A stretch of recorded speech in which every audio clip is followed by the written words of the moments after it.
Good morning, everyone, and welcome to today's webinar on exploring the food safety crisis in South Africa.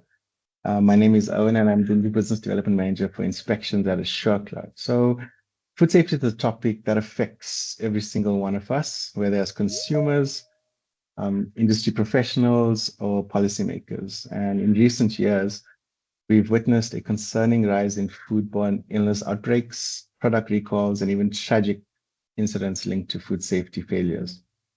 So today, we take a deep dive into this critical issue with one of the foremost experts in our field. It is my great pleasure to introduce our speaker, Dr. Anelik, or Dr. Lucia Anelik.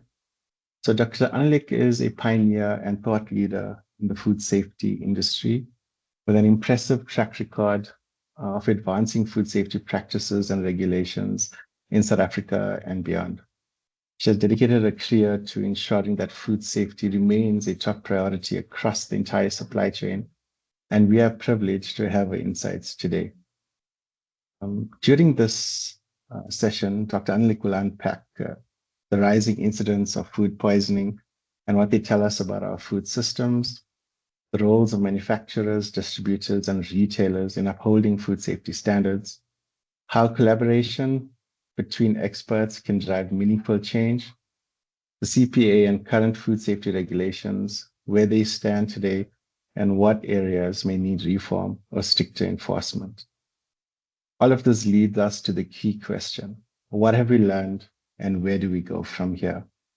This promises to be an insightful and thought-provoking discussion, and we encourage you to engage with us, ask questions, and be part of the conversation. Without further ado, please join me in welcoming Dr. Lucia Anelik. Good morning, everyone, and thank you so much, Owen, for that lovely introduction. I am going to very quickly share my slides so that you can see exactly what we are going to talk about today.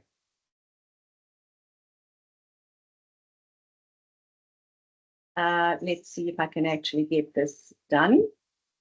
We did this morning and it worked extremely well. There we go. I think everybody should be able to see that. And then I'm going to just select a pointer so that I can chat to you and perhaps just point you to certain aspects of my slides. Okay, so without further ado, I also want to thank, of course, SureCloud for asking me to check off a little bit of my cobwebs and start delving deeply into these crises that have hit us in the past few years. But of course, most recently with those dreadful reports of those children that have been so badly affected, and so many have passed away from the illegal pesticides in the country. So I'm going to start talking to you about the Consumer Protection Act, which was a quite important act that was promulgated in South Africa. Talking about foodborne illness outbreaks and incidents in South Africa, and I've come across some very interesting statistics, which I will be sharing with you. I'm going to address the issue of the so-called street pesticides, and then we're going to look at a few recent food product recalls and what have we learned, and how do we take this forward in South Africa, because we can't just continue from one crisis to the next and not develop some system that will engage all the important stakeholders in that process to enhance food safety in South Africa, both at government level and, of course, at industry level where needed. So if we look at the Consumer Protection Act first, it was promulgated in April 2011, and it has, I'm only highlighting certain parts of it that are relevant to my talk to you today. And that's the issue of strict liability and due diligence and class actions that was introduced for the first time into South African law through this particular act. And it impacted the South African food chain quite significantly, and specifically in sections 55, 60, and 61, which address the quality and safety of goods, the product safety issue and recalls, as well as liability for damage that might be caused. And damage includes also injury to the consumer and of course, death if it goes to that extent. So if we look at Section 61, Part 1 first, it's all about liability for damage caused by goods. And this is extracted directly from the Act, namely, anything that potentially affects business most dramatically, as any producer, importer, distributor, or retailer of any goods is liable without proof of negligence on the part of the supplier of the goods for any harm caused by the goods. And liability is joint and several, meaning that it can go way back into the food chain. If something occurred at retail level, the liability goes way back into the food chain. Of course, the legal aspects all have to kick in, etc., but this is what the Act actually brings to the table. And the type of harm that is discussed in this section, or that is relevant to the section for which persons may be held liable, includes death or injury to any natural person, illness of any natural person, and any economic loss that results from any of the types of harm listed above. So it's actually quite extensive and quite specific. And then lastly, I just want to highlight Section 60 around product recalls. It says, if the Commission has reasonable grounds to believe that any goods may be unsafe, and of course, any goods can be anything from a kettle to a car, and of course to food, may be unsafe, or that there is potential risk to public from continued use of or exposure to these goods, and the producer or the importer of those goods has not taken any steps required by an applicable code contemplated in subsection 1, that's just a little bit of detail, the Commission, by written notice, may require that producer to conduct an investigation or to carry out a recall program on any terms required by the Commission. And those recall guidelines do exist, and they are for both voluntary recalls and, of course, the compulsory recalls that would be required by or instituted by the NCC. So the majority of recalls we've seen in South Africa have been voluntary. And that's a good thing, because it takes the responsibility onto the shoulders of the producers and the manufacturers and retailers, whoever is picking up a particular issue, to then inform the National Consumer Commissioner and conduct a voluntary recall. So I came across this interesting document, which is published by the National Institute for Communicable Diseases, the so-called NICD, and it's an annual surveillance review. And these are stats of 2023. Now, I'm only focusing on 3 organisms that cause diseases, namely the non-typhoidal salmonella group, which is the group that is mostly associated with foodborne disease, and Campylobacter or Campylobacteriosis, which is the disease caused by that organism, and then Listeriosis, or the organism Listeria, specifically Listeria monocytogenes, which is the one that causes listeriosis. There are many, many other organisms listed in this document, but, and I just want to make very clear, the document does not refer to these organisms being isolated from food that has caused disease. All the NICD does is lists the number of patients that have presented with a Campylobacter infection or a Listeria monocytogenes infection or whatever. They don't specifically relate it to a food. However, knowing the foodborne disease milieu as we do, the chances are really good that the majority of these organisms, if not probably 99%, are actually from foods that have caused foodborne disease in people. And so these organisms have been then isolated from those patients. So I'm looking firstly at the non-typhoidal salmonella. And as you can see here, we had a total in 2023 of 3,162 patients that presented with positive symptoms, or at least salmonella that was isolated from all of those people.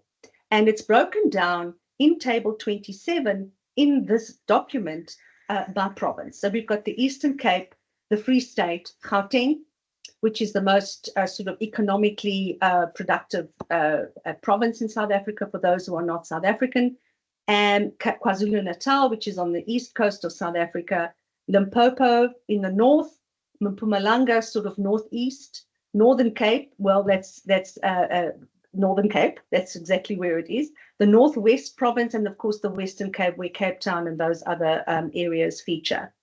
And here you can see that the non-invasive type of Salmonella illness that was seen amounted to 2,000, just over 2,000 cases.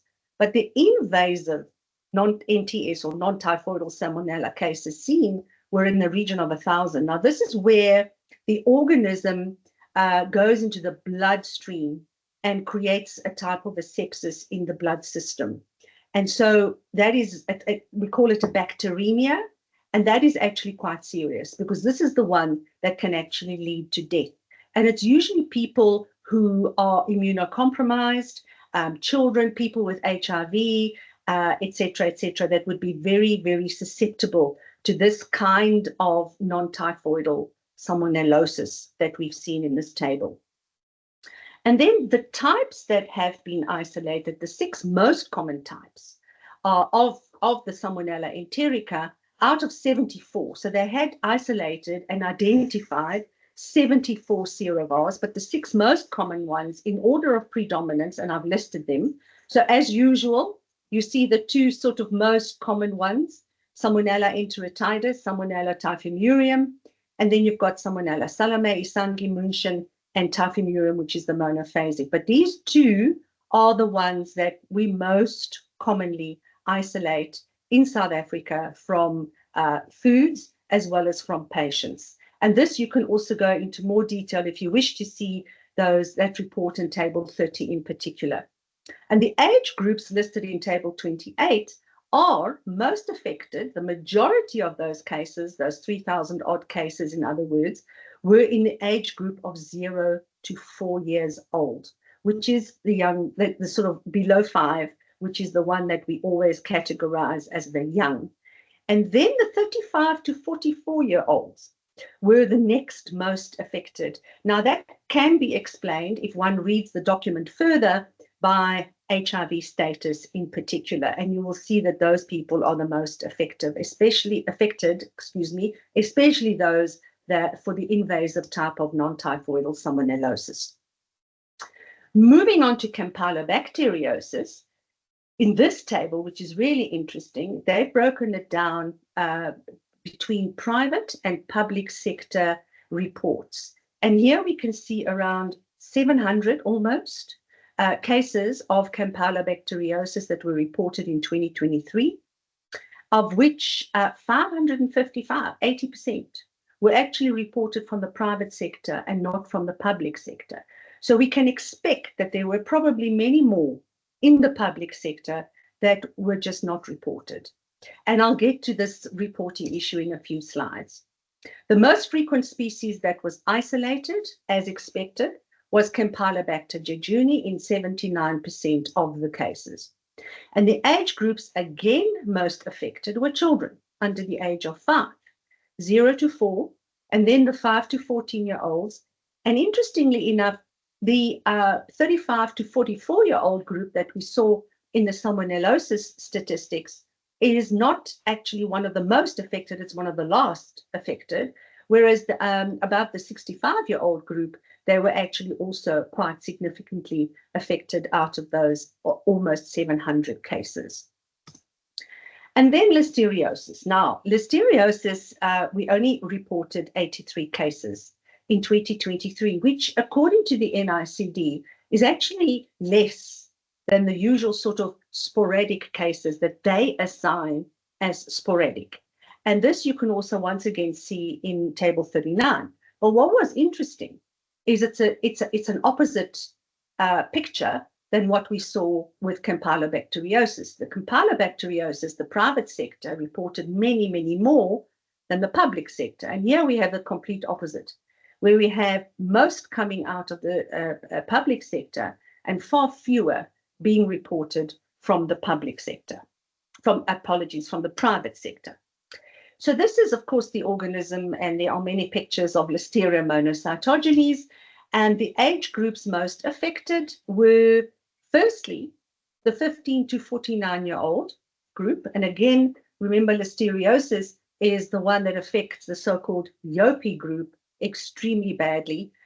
We have the type of invasive listeriosis that causes most often the biggest morbidity and mortality under that Yopi group, which is the young, the very small and neonates, the old, everybody over the age, or people over the age of 65 years old, pregnant. We know that with pregnancy, women are extremely vulnerable. Their babies can be born, stillbirths can occur, they can have miscarriages, babies can be born with all sorts of complications like encephalitis, hydrocephalus, meningitis. And so those are also extremely, extremely vulnerable. And here we see it. We see the 15 to 49-year group, which is the HIV type of grouping. Then we've got the neonates below the age of 29 days. And if we think back to the listeriosis outbreak in 2018, this group was the most affected. It was babies that were affected at below the age of 29 days. And then, of course, the over 65, which is the elderly, which is also quite badly affected. And you also will have other immune compromised people, like people who've had organ transplants who are on immunosuppressive drugs, people who are receiving chemotherapy or radiotherapy for cancer, and those are going to be the most affected. And out of all of those, and for the salmonellosis and the campylobacteriosis statistics I showed you, there were no reports of deaths. But for listeriosis, there were 6 known deaths that were reported out of those 83 cases. So what are the true numbers? Well, this is what we always say. The sort of common usage is that in developed countries, what is actually reported is about 10% of what actually occurs. And we say in developing countries, it's around 1%, which is much, much lower. So the CDC has come up with some statistics that we can potentially use, but maybe not so much for developing countries. However, I thought it would be good to have a look at this. Salmonella, for every patient that's confirmed, actually, there are around 29 patients that are affected that are just not reported. For E. coli outbreaks, and these are the pathogenic E. coli, this is not generic E. coli, there are likely 26 to 106 more sick people, depending on the serotype of that pathogenic E. coli that is implicated in that particular outbreak. And then for Listeria monocytogenes, and again, the developed world, where a lot more reporting does occur, for every patient, there are actually 2 sickened in every outbreak. So if we look at our 83 that were reported and we multiply it by 2, you are looking at 166 patients that probably actually had listeriosis if we lived in a developed country, which we don't. So those numbers are likely much, much higher. Which brings me to the so-called street pesticide issue. In South Africa, for those who don't know, we've had some terrible situations with an illegal organophosphate. It's not illegal to be used in South Africa. It is legally registered, but only for agricultural use. So what has happened since around September, October last year, is significant reports started to come in that children were dying from consuming certain snacks that apparently were contaminated with a pesticide. And we do know that in South Africa, there are 2 pesticides that are circulating, and we've known this since 2010, that are circulating illegally in the so-called townships, in the informal sector. And those are aldicarb, which is more commonly known as Temic, and even sometimes we call it two-step, and then turbufos, which is an organophosphate. And so it was then determined by government during these investigations of these snack foods, and also, of course, the investigation on these over 20 children that died very, very tragically, and of course, very painfully, that turbufos was in fact, or this particular organophosphate was in fact the culprit. And the last child that we know of that passed away from this illegal pesticide was on the 30th of January 2025, which of course is pretty recent. And this, there was a lot of investigation done in these informal settlements. And what they found is the so-called spaza shop. Now, in South Africa, we've got a lot of informal shops that spring up in the informal sector. They are not necessarily registered. In fact, the majority are not registered with government or local authorities as food supplying or food retailers. And so they're not inspected, and they can basically stock all sorts of things, and there's no control over what they actually do stock. And it was found that these kind of illegal products were entering into the country and being used as pesticides to kill rats in the informal settlement, which of course is not what the product was originally intended for. So let's take a quick look at turbufos. As I said, it's an organophosphate.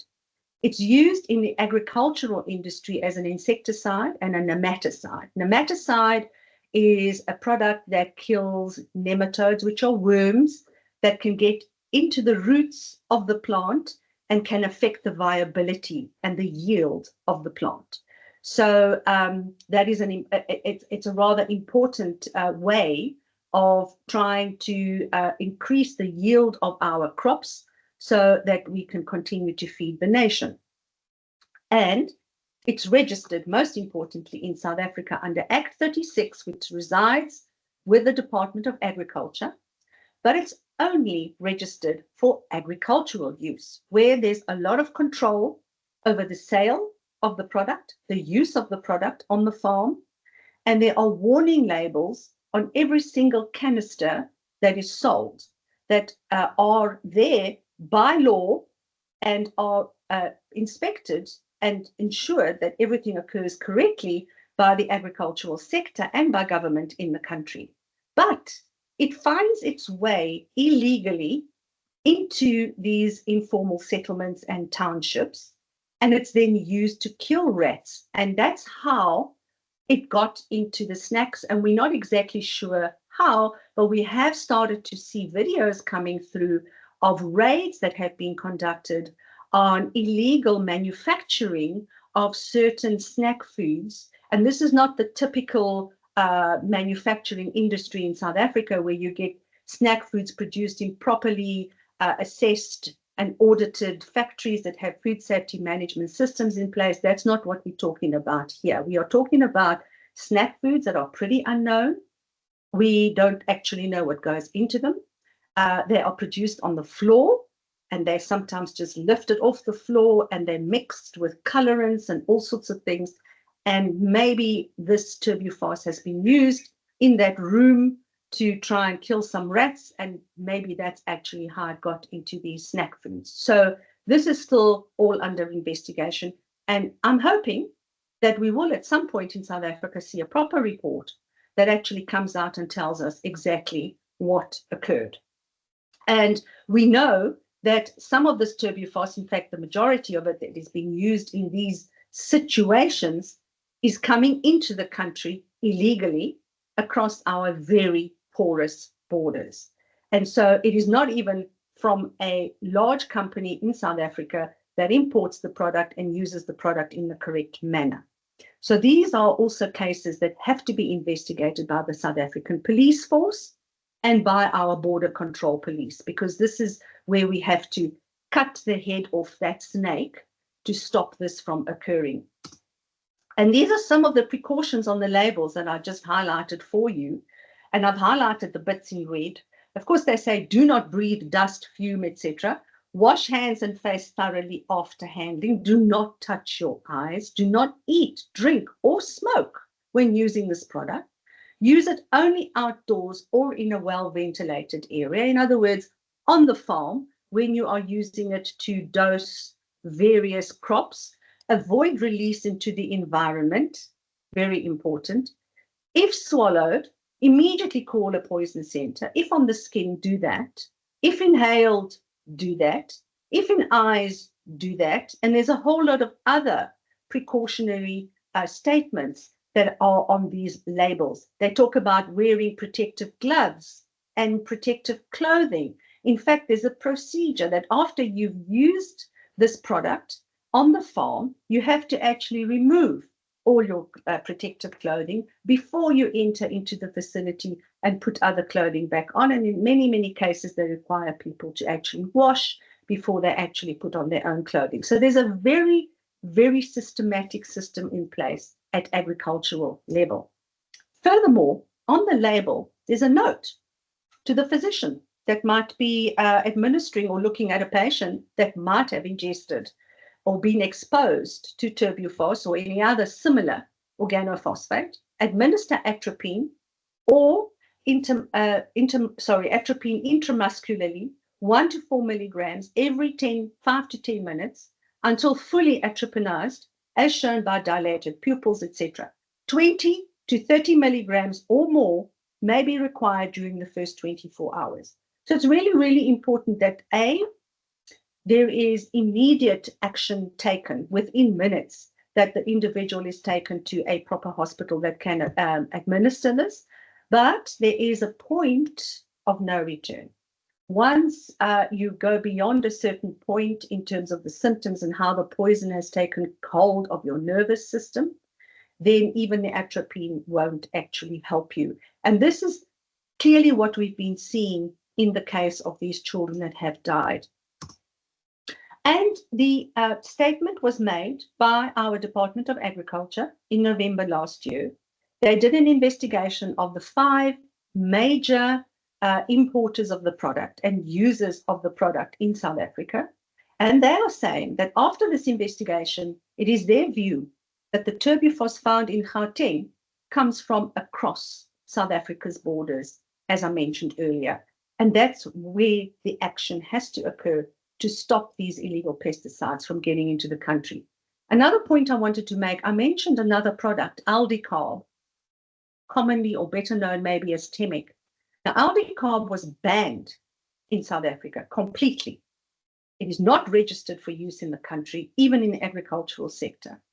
And aldicarb is also found in the townships. In fact, the police, when they looked at all of this, they confiscated about 1.5 kilograms of aldicarb from a mall in Johannesburg when this investigation occurred in November last year. That is not even, I just repeat, it's not registered for use in South Africa. That's completely banned and should not be entering the country at all. And so there is work to be done.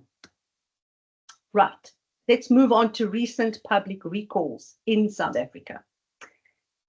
A few years ago, we had a problem with patulin in apple juice. There were several brands, well-known brands, that were affected, and the level of patulin was above legal limits, and we follow the Codex legal limits. So we are in line with international standards in terms of what we require in our law when it comes to patulin in these products. And of course, that instigated a major recall.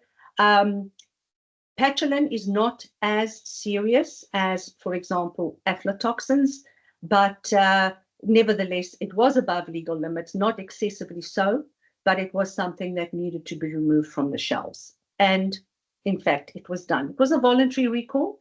And again, the NCC was obviously informed. And it turns out that the concentrate from which the apple juice was made was actually contaminated with the high levels of patulin. And it's a fungal toxin, so it's produced by Penicillium expansum specifically. There are others that do that too, but this is the most common one. And it's an absolutely beautiful fungus. I don't know if you have such a love for mycology as I have, but these fungi are absolutely exquisite under the microscope. And they rot apples, and sometimes you can clearly see the rot, and sometimes it's just a tiny, tiny speck that is not so visible, and those apples go through for processing. And patulin is not destroyed by heat. So even the pasteurization process of that apple juice will not get rid of the patulin, and hence it goes straight through into the final product. The next one we had, which was last year, was aflatoxins. And this is another fungal toxin. It's produced by Aspergillus flavus mainly, but there are others like Aspergillus fumigatus and some others that produce this toxin specifically. And there are different types of aflatoxins, of which aflatoxin B1 is the most significant and most toxic of the four that are commonly known and produced in nature. It is seen as a group 1 carcinogen by the International Association for Research on Cancer, and which means it's a significant carcinogen. It causes liver cancer mainly because it attacks the liver, and there are two types of illnesses. One is acute, where within 48 to 72 hours, if you have extremely large doses, which is not common at all, people may die of liver failure. What the problem is the chronic exposure over years to slightly excessive levels meaning just above regulations, or perhaps a little bit more above what the regulation requires, and you take a lot of this in on a daily basis. You have to consume quite a lot of product containing these slightly elevated levels to possibly get liver cancer in 10, 15, 20 years' time. You wouldn't even know that you would have to trace it back to something that you were eating over time. Hence, the need to do that recall the moment it was discovered that the aflatoxin levels were higher than what our regulations stipulate. And again, our regulations are in line with Codex. And several brands were affected, very well-known brands, but also peanut butter ice cream. So the peanut butter that was manufactured from these toxic peanuts actually went into manufacturing ice cream. And unfortunately, that ice cream also had to be recalled. And this is sort of the effect that happens. It becomes almost like a hydra with different arms and different heads that starts to sort of infiltrate all the products that might have been affected, that was using that toxic product in the first place, or contaminated product.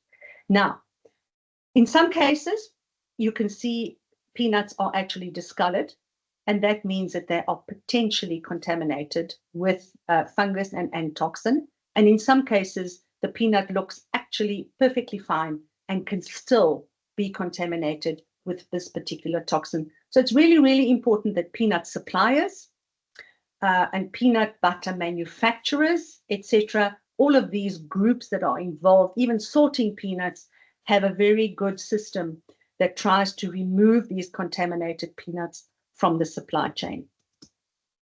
And then hummus was the most recent one. There was quite a large recall from, but this in particular, this was just one brand, but this brand had different flavors that was affected. And it was a retailer that picked it up and said, there is Listeria monocytogenes in this product, and we have to remove those products from the shelf.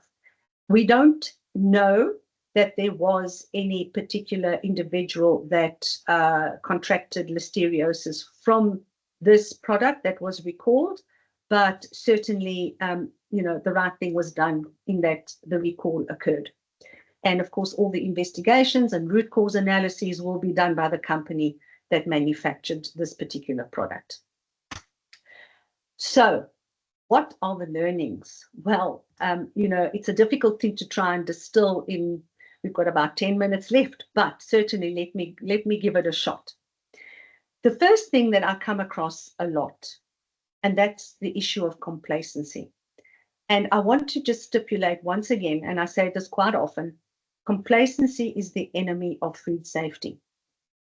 You cannot continue just testing, and not making sure that that testing is appropriate, that it's not reviewed from time to time, that there isn't anything else on the horizon out there that might be affecting your product, that you're not trending your results, that you're not seeking a reason, a proper root cause analysis. I also see a lot of that not happening in industry, a proper root cause analysis to ensure that one finds where, and sometimes it isn't just one source, it may be more than one source, and that those sources are dealt with effectively.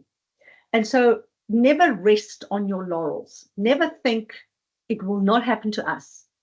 Never think that, oh, we've got an FSSC certificate or a BRC certificate or any other in place, so we are safe. No, those certificates don't guarantee that from day to day your system runs smoothly, because things happen.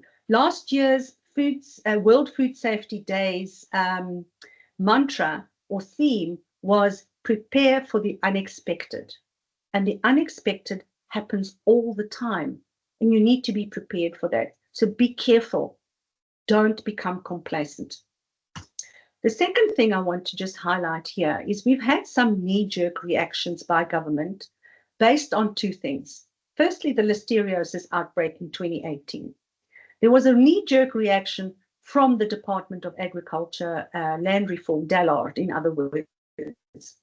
And they published a so-called veterinary procedure called VPN 52, and it was about sampling, removal of samples for examination, testing and examining of micro test results of meat. And this VPN was very unfortunate because it was in reaction to the outbreak. However, the outbreak in 2018 was due to a processed meat which was ready to eat. And we know internationally that dairy meats are one of the high-risk products when it comes to Listeria monocytogenes. And of course, there are some other products. But raw meat is not a high-risk product when it comes to listeriosis or Listeria monocytogenes. It will likely be found in raw meat and poultry because it comes from the environment. But whether it's an actual risk to human health is the question we need to ask. So what happened with VPN 52? A non-risk-based decision was made. And so a long list of microbiological testing was listed. And I'm only using raw poultry.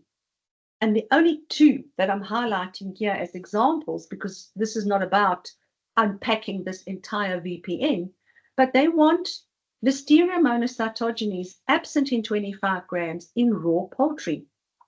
No other country requires this, and rightly so, because that is not where the risk is. And then, of course, also Clostridium perfringens in raw poultry. So the actions that then will occur specifically for consignments that are imported is to reject that entire consignment. Now, just imagine the impact on the industry, on the costs for testing for organisms that you actually don't need to test for. So this is very, very definitely unnecessary testing, and it's going to cost millions, and it does, because already industry is doing this, costing millions per annum for all this unnecessary testing. And in South Africa, poultry, for example, is one of the biggest sources of protein and one of the more affordable sources of protein in South Africa.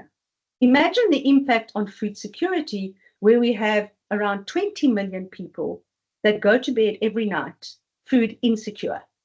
So you're just pushing up prices unnecessarily of a product that is a basic food stuff that South Africans can afford.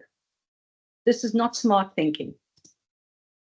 And then, because of this illegal pesticide issue, what the Gauteng province decided to do was to issue a bylaw where all spaza shops had to be registered.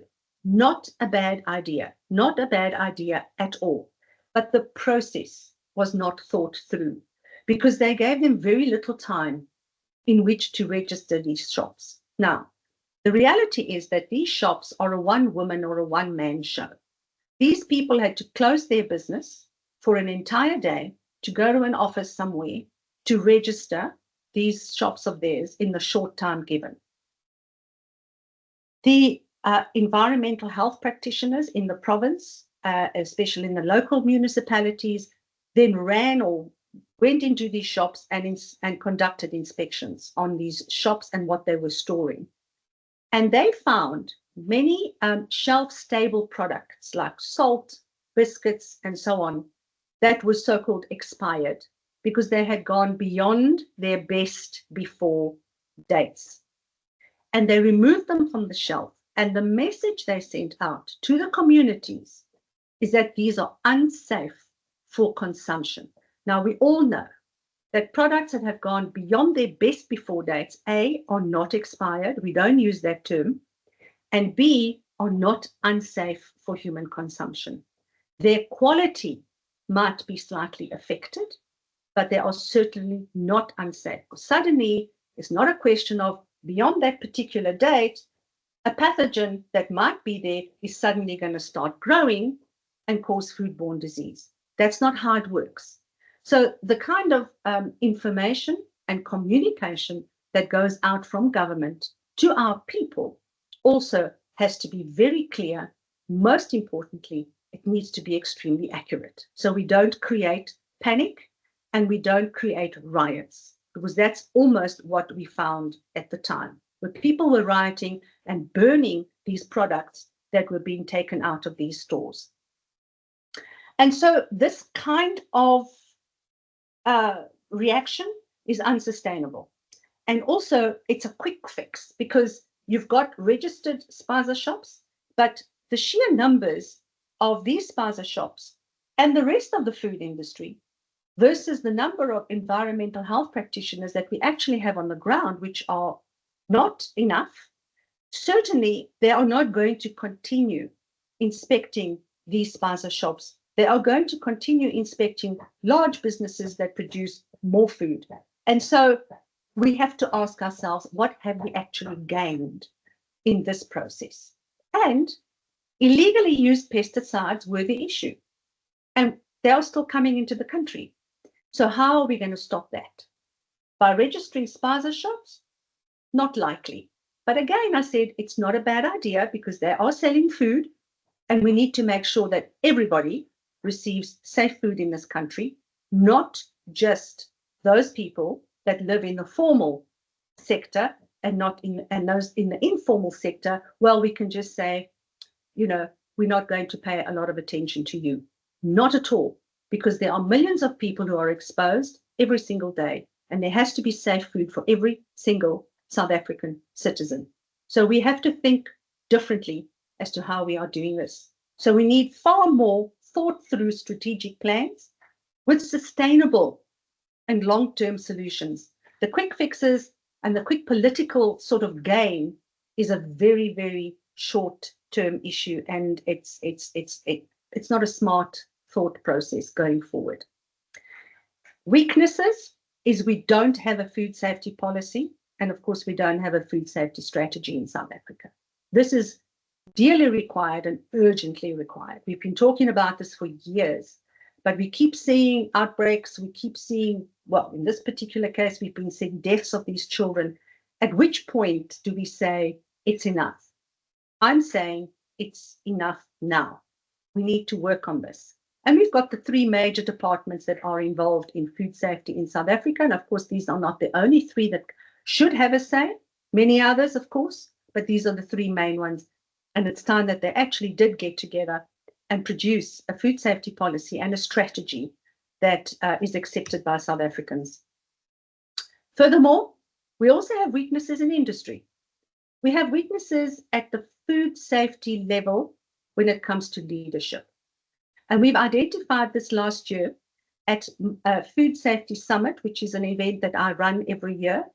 And we've actually started working on this, myself and a few colleagues, to develop more in terms of leadership in food safety.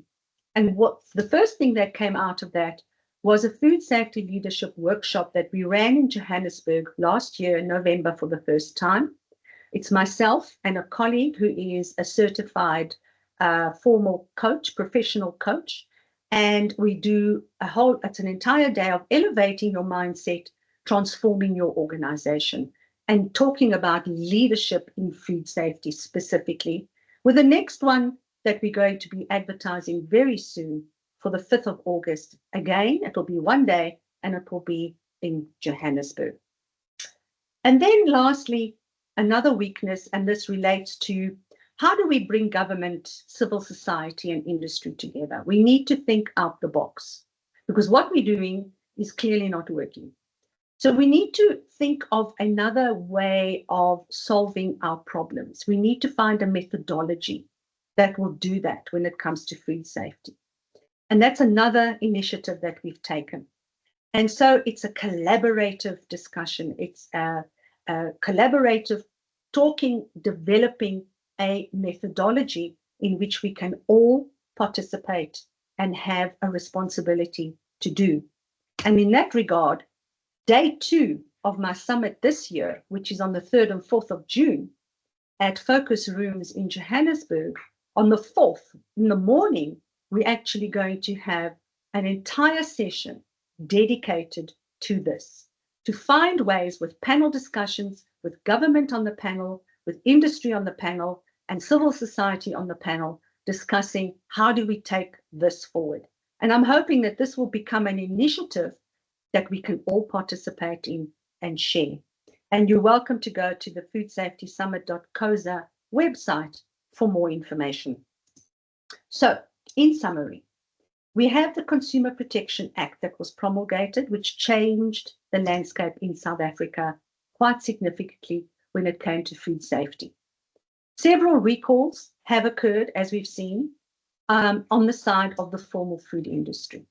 But food safety in the informal sector has largely been ignored.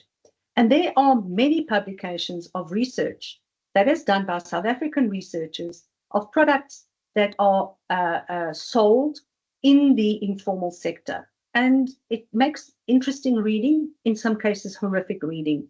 For example, the amount of Campylobacter on raw chickens in the informal sector is actually quite alarming. There are several weaknesses in the system, both at government level and at industry level. So there needs to be collaborative effort. In other words, how do we solve our problems going forward? How do we develop a proper food safety focus in South Africa? And we need to think out the box to do that, because clearly what we're doing is not enough. And with that, I thank you very much indeed for allowing me to share these ideas and thoughts and my opinions with you, which of course you may differ with. And I look forward to the question session. Thank you very much indeed.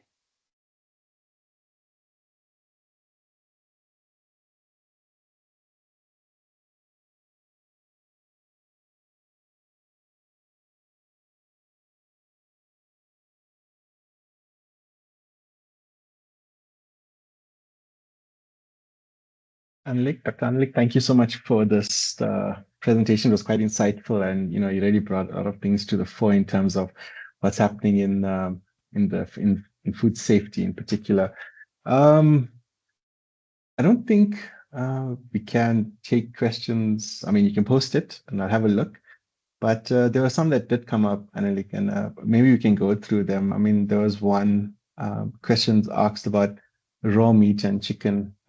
How would it be classified, as high risk or medium risk within the food service industry? Any feedback on that one, Anlik? Right, thank you. Thank you for that question. Within the food service industry, any raw product, especially meat, whether it's raw poultry, raw meat, raw fish, has to be dealt with as a raw product as high risk. But when it's served, it's usually served cooked in the food service sector. So what happens in the kitchen, in the preparation area, is really, really important, that there is no cross-contamination, because there is a potential for Salmonella or Campylobacter or some other foodborne pathogen on those products. And we must assume that they are there because these are raw products animal products that are coming from the environment where these organisms reside. So even though when they go through the formal abattoir process, there is a procedure, very good procedures in place, disinfectants and cleaning, etc., to try and make that product come out the other end as pathogen-free as possible, there is no guarantee. Nowhere in the world will you be able to guarantee that. So it is really important that it's dealt with and handled by the food handler in the kitchen in a very hygienic manner. Thank you for that, Dr. Anlika. There was another question. I think it came up earlier on in your presentation, looking at a correlation between the different food categories and the cause of, the high findings of listeria, for example. Is it based on particular food categories, or, do you have any insight on that? That'll be cool. I think that was one of the first questions that actually came through. Yeah, unfortunately, that information is not published in South Africa. It's mostly in the private sector, but it would only be made known if it was investigated by the formal government or national authorities like the NICD. And then they would look into a particular product that they think might be contaminated, or coming back from surveys conducted from the ill patients to ask them, what did you consume? So it's those investigation questionnaires that are given to those patients to say, well, what did you consume? The problem is with listeriosis in particular, symptoms can appear very late, sometimes 70 days after ingesting the contaminated food. So it may no longer be available in your refrigerator. You may not remember what you ate 70 days ago. I certainly would not remember what I ate 70 days ago. So it's only when alarming numbers are being reported to the NICD that they'll actually start taking action. The other way of understanding what products might be contaminated on our shelves is if government does regular monitoring, which unfortunately doesn't occur because there's no funding for that. So we actually do not know what products publicly could actually be affected. But with listeria, the high risk are the ready-to-eat products. They remain the most high risks, especially products that have gone through a kill and are exposed to the environment after the kill step. We call it a listeria kill step. And then there is no further step that will kill listeria before the consumer ingests the product. Those are your high-risk products. I have a section on my website. If anybody would like to go to my website and read up on listeriosis, it's www.analychconsulting.co.za. And if you click on food safety, you should find listeriosis, and then you'll see the information. I think we have time for one more question, Anlik. So in terms of the manufacturers, distributors, and retailers, how do you feel that they play a part, with improving food safety practices in South Africa? I know it's a bit of a loaded question, but do you think it's necessary for them to work together and not in isolation? Communication through the value chain. Totally. Whenever we talk about food safety, we always talk about from farm to fork. I know it's become a cliche, but it's a very true cliche, because everybody in that food chain, whether it's the farmer, the processor, the distributor, the retailer, and the consumer, let's not forget the consumer, we all play a very, very important role in that entire chain when it comes to food safety. For example, say everything's done perfectly well, and I buy a product from a retailer store, and I then go home, put it in my car, in my boot, and I go and fetch my child from here or there, and then I mill around and go, I don't know, for a facial or something else to the hairdresser, and this is in the boot for 2 to 3 hours. That's on me. That's on me as a consumer, because if that product loses its shelf life, for example, and becomes sour or inedible by tomorrow, but it has a shelf life or a date, a use-by date, say by 3 or 4 days, but by tomorrow it's already gone, it's on me because I exposed it to hot temperatures, whereas it should have been in the refrigerator. And I should have put it in a cooler box with ice packs, for example. So these are the kind of things that are really, really important. And we must always keep in mind the entire food chain, the communication, then the collaboration in that food chain. Thank you so much, Dr. Anika. I think we have come to the end of this webinar. Thank you everyone for joining us. And yeah, we can look out for our next one and we'll take it. Yeah, just look out for it. Thank you so much. Cheers then. Bye. Thanks very much, everyone. Bye-bye.